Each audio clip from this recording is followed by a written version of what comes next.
안녕하세요. 타임포럼의 틱탁입니다. 안녕하세요, 짱총입니다. 제가 화려한 옷을 입고 나왔습니다. 기뜸이라 해주시. 저도 이런 옷 많거든요. 최근에 제가 입고 있는 이 브랜드와 콜라보한 시계가 있죠. 이번에 그 브랜드의 시계가 저희 리뷰이기 때문에 이러한 옷을 입고 나왔습니다. 키스. 태그 호이어 가지고 나왔습니다.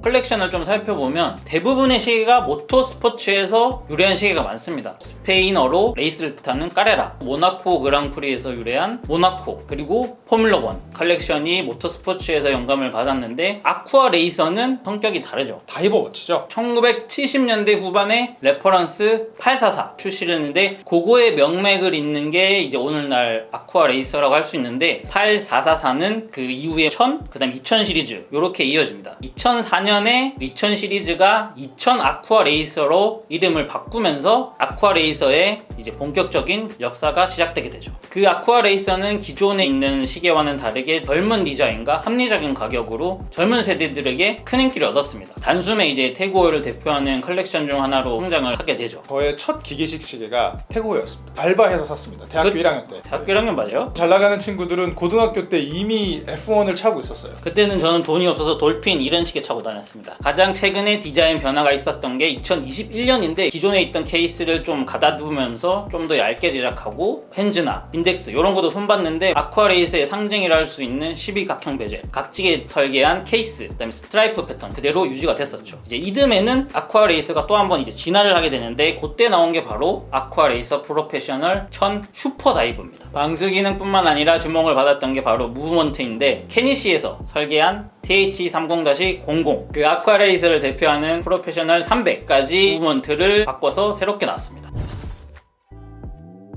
스테인리스 스틸 케이스의 지름은 42mm거든요. 사실 제가 손목이 17.5cm여서 이제 엄청 굵은 편은 아닌데 사이즈가 굉장히 적당한 느낌이 듭니다. 원래 아쿠아레이서 프로페셔널 300은 사이즈가 42가 아니라 43이었습니다. 1mm 정도 줄어들었고 두께 역시 12.5mm에서 12mm, 그러니까 0.5mm 정도가 줄어들었거든요. 사이즈도 요즘 트렌드에 맞게 작아지고 두께도 살짝 얇아져서 굉장히 착용감에 신경을 많이 쓴 느낌입니다. 지름 줄이고 두께를 줄이지 않는 경우도 있는데 두 개 다 줄이면서 밸런스를 잘 잡은 느낌이 있습니다. 하지만 디자인은 화려하고 세련된 느낌이 더 강해진 느낌입니다. 모든 면에서 이제 브러시드 가공을 했거든요. 브레이슬릿에서 떨어지는 부분이 각이 져 있거든요. 각이 져 있는 부분까지도 전부 다 브러시드 마감이 되어 있어요. 케이스 그 모서리를 보면 한번 깎아내고 폴리시드 가공을 했습니다. 그래서 좀 더 입체적으로 보이죠. 12각형 베젤에 사람 손이 닿는 부분은 코인 엣지 처리를 해가지고 편한 조작감을 주도록 되어 있습니다. 2021년에 변화를 주면서 베젤의 조작감도 개선을 했다고 알고 있습니다. 딴티나는 시계도 보면 소리가 좀 거슬리는 게 있는데 이거는 굉장히 부드럽습니다. 살짝 누르면서 돌리면 가벼운 따닥거림이 아니라는 거죠. 네네. 잠수 시간을 확인하기 용이하게끔 12시 방향의 삼각형에는 슈퍼 루미노바가 칠해져 있고 스크류 다운 크라운에는 태그 호이어의 방패 로고가 각인되어 있습니다. 스크류 다운 크라운을 닫으면 방수가 300m가 되는 거죠.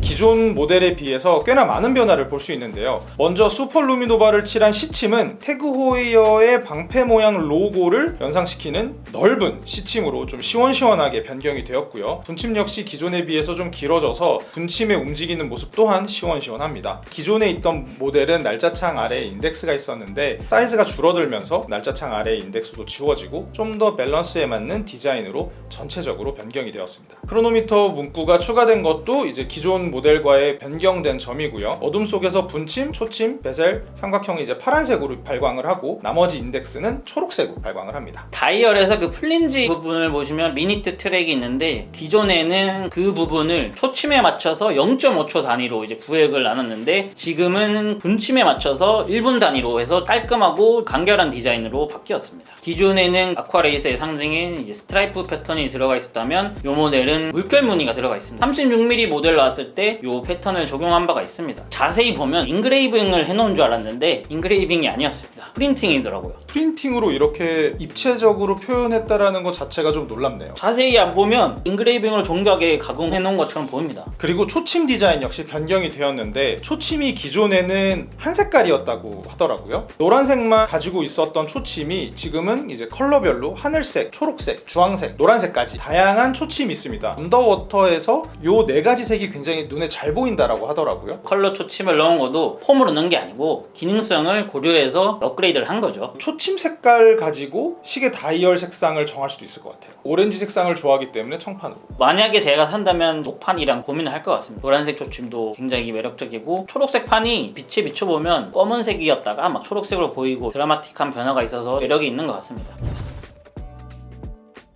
탑재화 무브먼트는 기존의 칼리버 5가 아니라 고급 무브먼트 제조사 ATM과 태그호이어가 공동 개발한 TH31-00입니다. ATM은 돈 뽑는 거고 AMT와 태그호이어가 공동 개발한 무브먼트인데 요거는 태그호이어 독점입니다. 확 업그레이드 됐다라고 할 수 있겠어요. 파워 리저브가 80시간, 기존 칼리버 5가 파워 리저브가 약 38시간, 천지개벽을 한 거죠. 어떻게 보면 80시간의 파워 리저브를 가지고 있음에도 불구하고 COSC 크로노미터 인증을 받았어요. 긴 파워 리저브 동안에 정확도까지도 요하는 그 어려운 두 가지의 토끼를 다 잡았다라고 할 수 있겠습니다. 피니싱은 기존보다 많이 업그레이드가 됐습니다. 태그호이어의 상징인 방패 문양을 이제 오픈워크 처리한 로터, 브릿지에는 제네바 스트라이프 등 가공을 꼼꼼하게 해놨는데 아쿠아레이서 프로페셔널 300에서는 볼 수 없지만 아쿠아레이서 프로페셔널 200 옐로우 골드 버전은 D가 열려 있습니다. 케이스백은 스케판더가 인그레이빙 되어 있습니다. 아쿠아레이서라는 이름과 태그호이어 그리고 300m 방수라고 되어 있고요. 스위스메이드라고 표기가 되어 있습니다. 저 형님은 여전히 든든하게 아쿠아레이서를 지켜주고 계십니다. 네.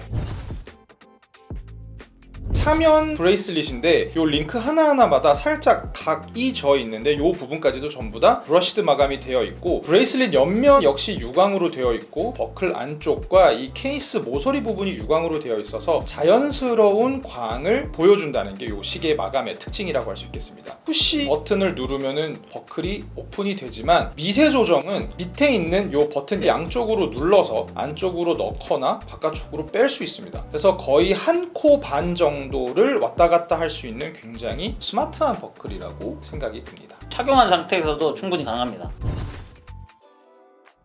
스크류다운 크라운을 아래로 풀어서 영단에서 이제 위로 올리면서 와인딩이 되고요. 와인딩 느낌은 어떤가요? 와인딩 느낌은 상당히 부드럽습니다. 크라운을 한 단 뽑으면 위로 올리면서 날짜창이 변경되게 되는데요. 날짜창 변경은 경쾌하진 않네요. 크라운을 2단으로 뽑으면 아래로 내리면서 시간을 뒤로 돌려주게 되는데요. 또는 부분이 별로 느껴지지 않고 견고하게 조정되는 느낌입니다. 핵 기능이 있네요. 다시 크라운을 0단으로 포지션으로 넣으면 초침이 움직입니다.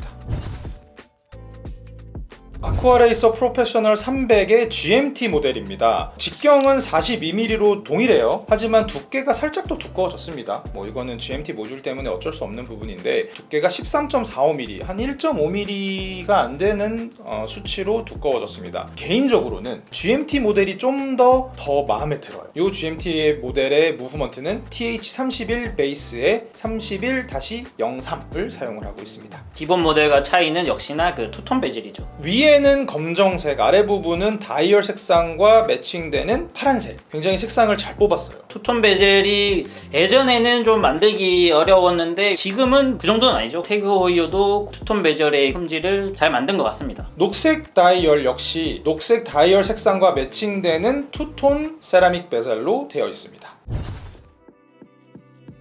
아쿠아레이서 프로페셔널 300, 아쿠아레이서 프로페셔널 300의 GMT. 새로운 아쿠아레이서죠. 작아지고 얇아지고 좀 업그레이드 됐다라고 할 수 있겠는데 심장이 어마어마하게 바뀌었어요. 그러면서 가격도 좀 올라갔죠. 아쿠아레이서 프로페셔널 300의 러버 스트랩이 525만원, 브레이슬릿은 살짝 더 비싸지죠? 555만원, 그럼 아쿠아레이서 프로페셔널 300의 GMT 러버 스트랩은 585만원, 브레이슬릿 모델은 30만원 높아진 615만원입니다. 시간입니다. 600만 원이 넘어가는 시계가 되었네요. GMT 기준으로는 그렇고 300이 3,400만 원대였는데 지금은 이제 500을 넘어가게 된 거죠. 파워리저브가 2배 이상이 늘어났기 때문에 가격으로 따지면 들어오른 거 아닐까요? 셈법을 그렇게 무브먼트적으로 많은 업그레이드가 되었다라고 보거든요. 28,800 진동의 고헤르츠임에도 불구하고 롱파워 리저브와 COS 인증을 받을 수 있었던 정확함까지 고려하면 무브먼트 업그레이드만큼 가격의 업그레이드도 당연히 있어야 된다고 생각을 합니다. 요새 시계 많이 비쌉니다. 가격 많이 오르고 했는데 고급 무브먼트를 사용을 하고 가격을 올렸기 때문에 어느 정도 저희가 받아들일 수 있습니다. 엔진 자체가 바뀌었는데 똑같은 가격을 받을 수도 없는 거고 요 정도 가격이면 납득이 가는 수준이 아닐까. 보증기간은 5년입니다. 새로운 요 고급 무브먼트는 300을 넘어서 까레라 기본 모델에도 아마 사용이 되지 않을까 싶습니다. 그것을 통해서 태그웨어가 이제 전하고자 하는 메시지는 고급 무브먼트를 사용하면서 고급화를 이루겠다. 그러면 저희는 다음에 또 다른 시계로 인사드리도록 하겠습니다. 감사합니다. 감사합니다.